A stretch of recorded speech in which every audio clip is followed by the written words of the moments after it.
What is going on, you guys? I hope you're all having an embraceful day. Today we're going to continue working on the canards. As many of you guys saw, if you guys saw the last video, we didn't end up finishing these. But in this video, we are going to be finishing these. All we have to do is, of course, we already started fiberglassing this piece right here. And my basic main goal is to get this canard piece fit onto the splitter. Make all this fit here. As you guys can tell, it's off by a bit. So we got to keep cutting it until it fits into here. My plan is, of course, is to make it fit to the body. Because as you guys can tell right there, it doesn't necessarily fit to the body as well. Since these canards are meant for an FRS. It is a little windy. Hopefully it's not, doesn't sound too windy. But these canards are meant for an FRS, and since the FRS is more pointy than the TC is more like round and fat, which is why it doesn't make it look like it's curving. So we gotta make it look like it's curving. We gotta cut it up and make it fit to the splitter, make it fit to the body, and that's basically the whole goal and plan, is to get these canards done, make it fit the TC, and yeah, should be good.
So I decided to take a break from the time lapse and kind of explain some things to you guys. So maybe these tips will kind of be helpful to you guys, because I've learned this tip along the road with working with fiberglass and whatnot. So originally, if I was new to this, I probably would have cut the whole entire thing off, turned it, and I would have drilled it onto the bumper, make sure it fits onto the bumper, and then fiberglass over it. But one technique that I've learned over the years, hopefully it helps you guys, is I cut it down right here.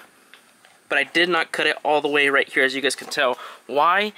That way, watch, if I'm able to, if you guys can see from right here, I'm going to turn it. It's opening the gap, look, as I turn it. See?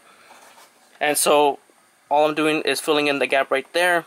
All I need to do is hold this piece down to here and fiberglass right there. Yes, if I let go, it's going to have some tension. So, when doing this, it is going to have some tension. But since you're fiberglassing, like that gap right there, since you're going to fiberglass it, the tension's going to go away. It's going to be held into place. But if you're filling it in with Bondo and whatnot, of course it's going to crack.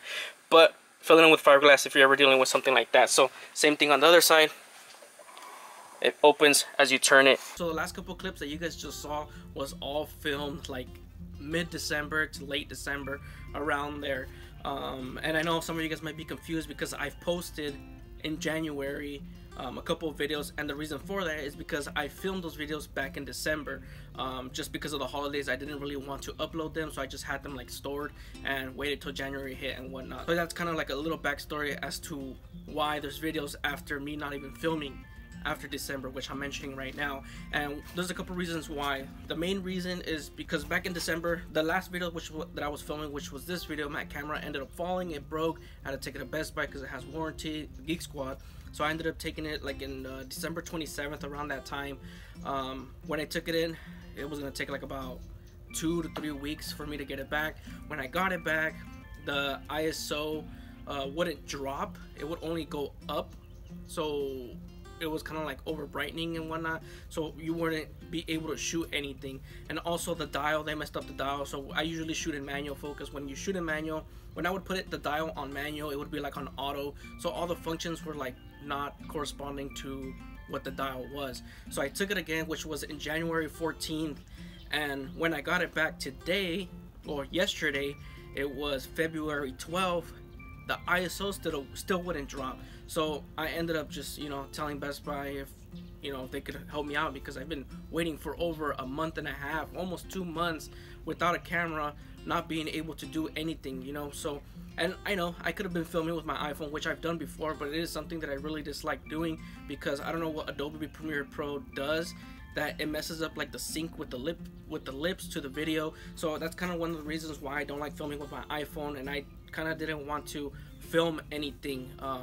Another reason that took apart from that was I don't know if you guys have been following me on Instagram or whatnot, but I recently just picked up a new job, which was late December, beginning of January. So I had to go through a training, 1 full month of training, which I used to work security. Now it's another security company, but you actually have to go through training. I did that, and I just recently started working about a month ago now.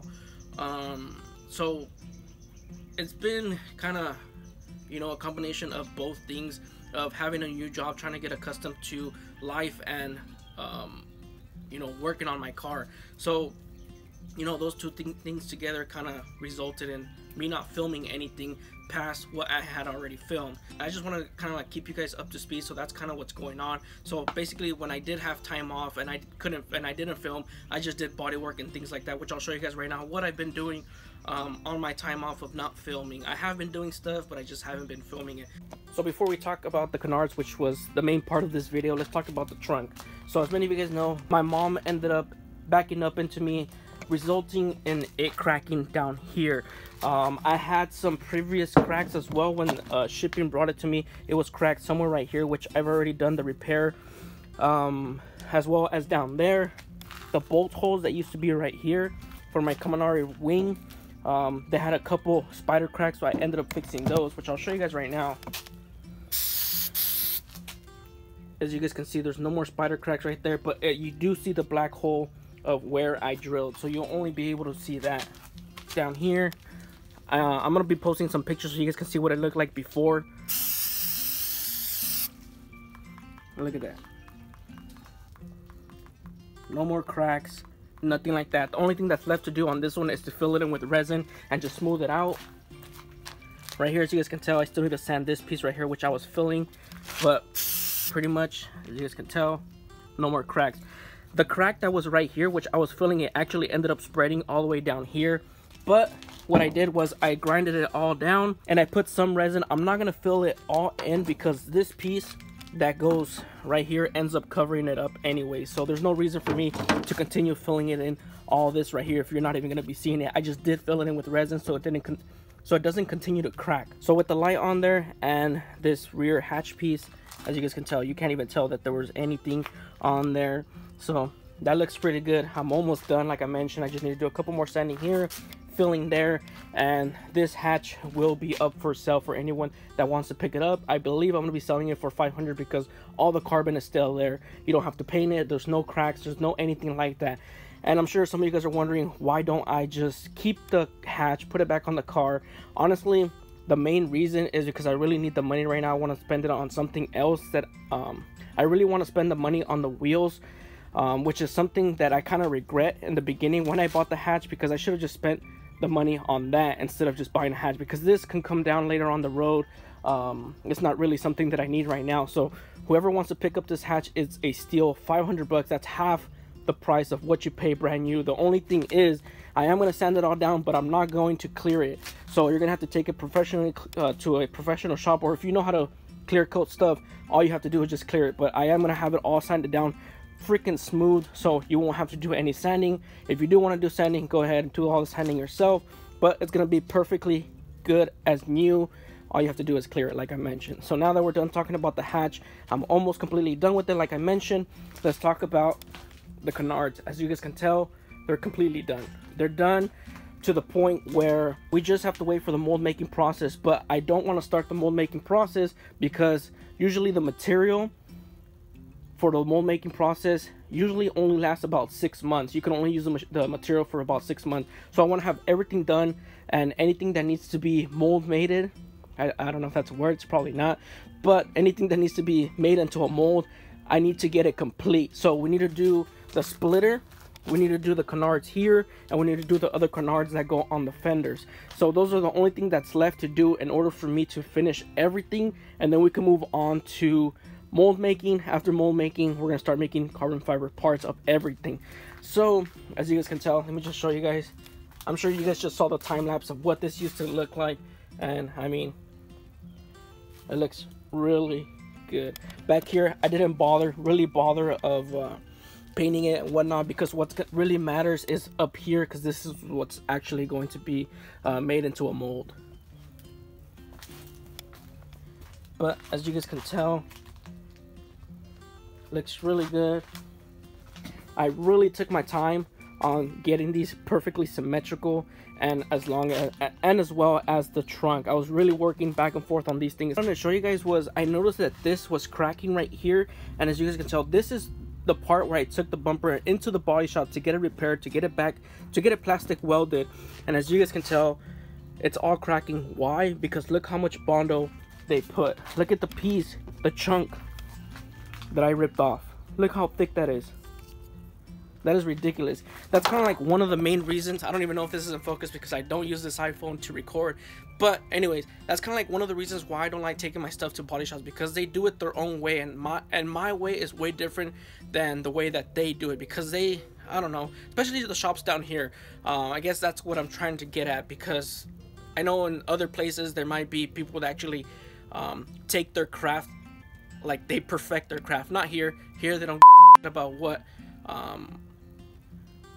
the outcome is or the quality that they're giving. They just want the money. So that's one of the reasons why I like doing things myself. So I do need to take all this off, all this Bondo, and I did buy a plastic welder. So what I'm going to be doing is I'm going to be filling in all this area with plastic, sanding it down. Anything that needs to be filled in is going to be filled in with glazing putty. So yeah, that's that with that. I just wanted to mention that to you guys. But other than that, that's pretty much everything here, I mean, that I've been working on. The thing that needs to be, what does have to happen next, okay, yeah, I just dropped these. What does have to happen next are these pieces. So we got to get the splitter template made out, and we got to put these right here. So we got to shorten these because this is a little taller than it needs to be. It's kind of hard to go show you guys the angle because I'm not used to filming with my iPhone anymore. As you guys can tell, it films too close up, but anyways, you guys get the point. So that's gonna be next. I think that's where I'm gonna end today's video, guys. I just want to get a video out for you guys because I know some of you guys have questions as to why I haven't been uploading, what I've been doing, and things like that. So this is your guys' update. I won't be getting a new camera until, they're in pre-order right now. I won't get it until February 28th, I believe is when they release the camera. So I'll have it by then. Then we're probably gonna be picking it up with the videos. I don't know, maybe I'll start filming with the iPhone again, one more video at least. I'm not 100% sure, but like I mentioned, I just want to get this video out for you guys. So that's where I'm going to end today's video, guys. I hope you guys enjoyed today's video, and I'll catch you guys in the next one. Peace out and embrace yourself.